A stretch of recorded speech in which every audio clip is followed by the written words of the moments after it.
Welcome back to the kitchen, everyone. Today, we'll be taking a deep dive into the vibrant flavors and the fascinating science behind eggs Mexicali. So let's get started. Come on.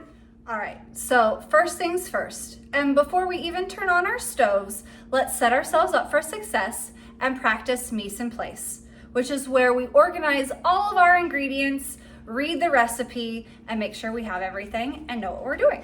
All right. So here we have our 2 cups of beans rinsed and ready to be put in the skillet. We have our 2 cups of salsa, again, ready to be put right in that skillet when we get everything all nice and hot. Next ingredient is going to be our cheese here, all nice and grated. That's 6 tablespoons.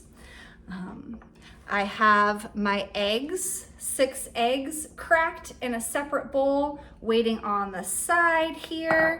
And then I also have my parsley for a little bit of garnish, just make it look pretty, add a little extra color to it too, as well as, a little extra flavor. So it all works together. All right, now that we have everything organized and in place, for dishes like this, it's important to understand the science behind the food principles that go into making it, especially when it comes to things like egg protein denaturation and coagulation, which causes a whole bunch of different chemical reactions to take effect by adding heat.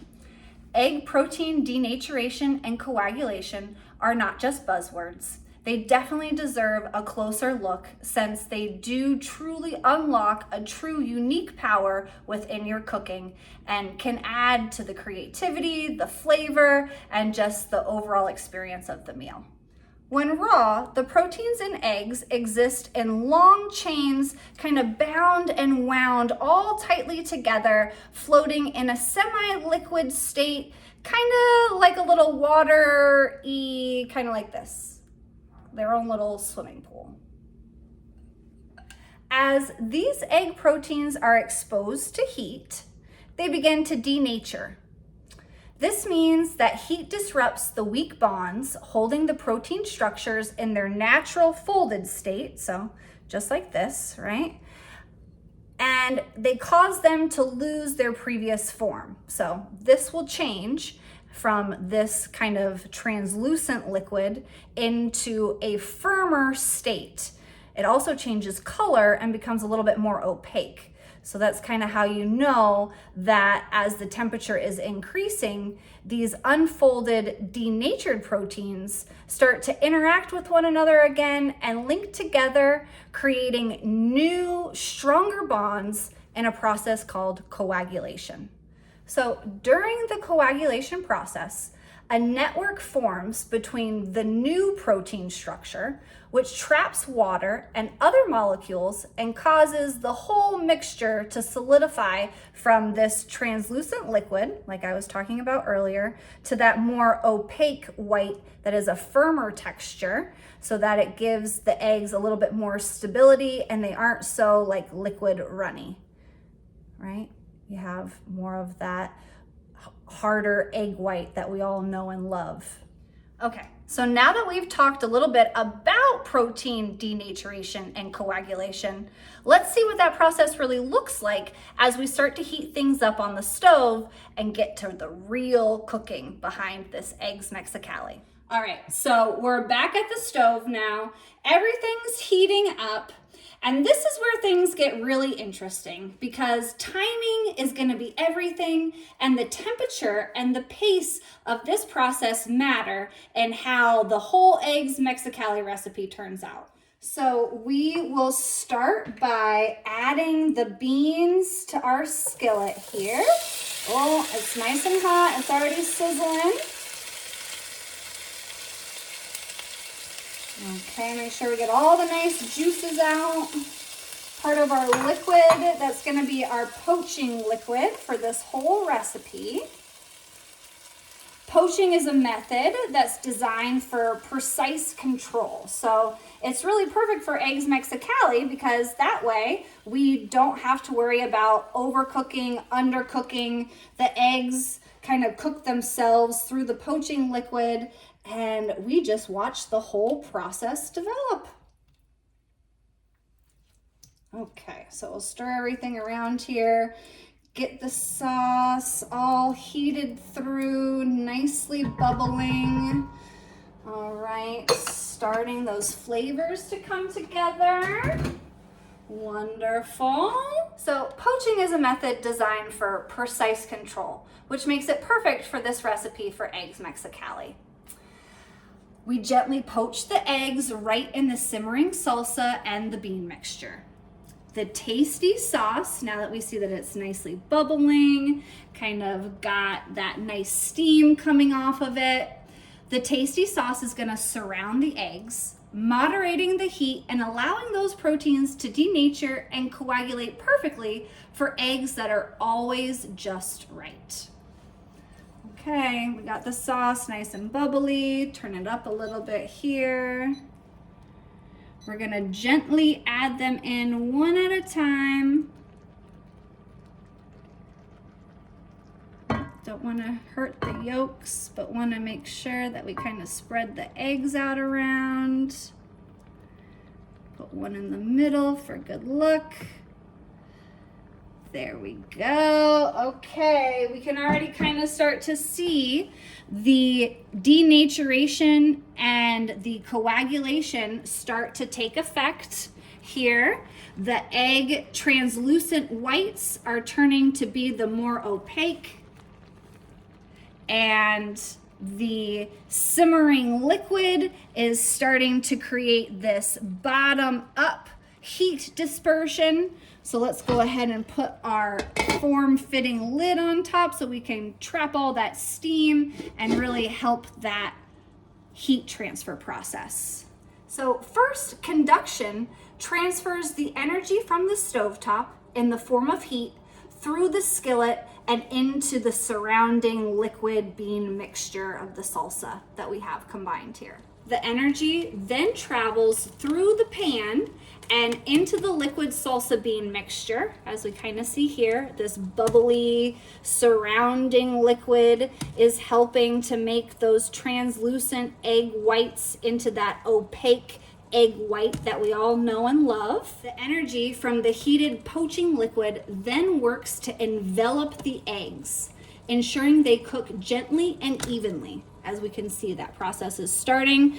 The eggs are starting to become nicely white around the yolks, kind of enveloping the whole egg in this circular process that is now our secondary and most dominant heat transfer method, known as convection.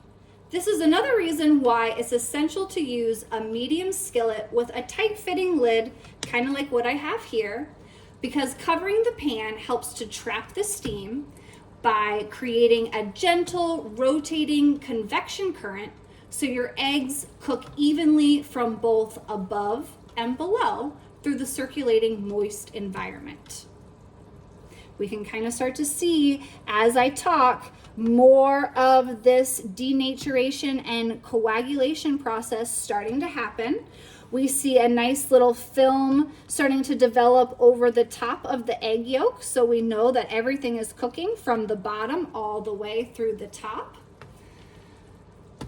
So finally, while less significant than conduction and convection heating methods, there's also thermal radiation from the hot skillet and the water to the surrounding environment and the top surface of the egg, which all of this thermal radiation helps to cook the egg evenly, even though it's not fully submerged in the poaching liquid. So it just uses the heat and the energy from the surrounding environment.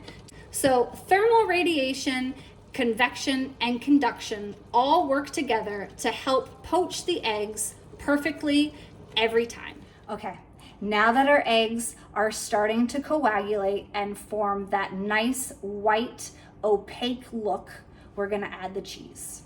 So we're gonna take our lid off. Okay, so our eggs are looking good. They're at the perfect point for us to add our cheese.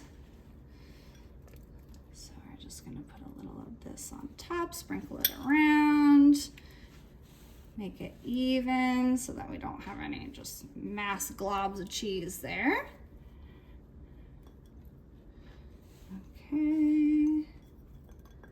Get all the yumminess out, sprinkle it around. There we go. Now we're gonna put our lid back on top so that everything can stay within our perfect convection cooking method. As our cheese melts, let's spotlight nutrition for a little bit and talk about all the wonderful properties of the egg. Eggs are a complete protein, which means that they contain all 9 of the essential amino acids that our bodies need but can't make on our own. These amino acids are really important for things like tissue repair, bone health, just overall well-being and body functioning and processing for a normal, healthy existence. This is what makes eggs an outstanding, or should I say, excellent source of protein. This dish really packs a nutritional punch because with the eggs being a full complete protein, we also have cheese, which is another full complete protein. We also have the beans, while not a complete protein, still provides a protein source, and they also provide fiber as well. So we have a good balance between protein and fiber, which both help to keep us feel full for a longer period of time just from this dish alone. However, food safety is definitely a crucial piece to this recipe and something that needs to be taken into consideration anytime that you're cooking with eggs, since eggs do tend to harbor a bacteria content called salmonella, which can get you really, really sick if you're not careful. Salmonella can be found in eggs that are undercooked, can also be in eggs that are not stored properly, and by eating or consuming these eggs, you do get really, really sick. So let's try to avoid that as best as possible and do everything we can, like in this recipe that has you fully cook the egg whites as well as the egg yolks so that there's no chance or risk of salmonella. And if you have any leftovers, make sure to pop them in the fridge within 2 hours after making and cooling the dish so that everything is stored properly and you can have it again as a tasty, safe treat. As you perfect eggs Mexicali at home, remember cooking is not just an art, but a science, and the real secret ingredient is knowledge. Understanding principles like egg protein denaturation and coagulation in depth helps you master a whole new level of flavor, control, and creativity in the kitchen. That's what takes an everyday recipe and turns it into a showstopper. Happy cooking and keep exploring the science behind your favorite dishes. Take care.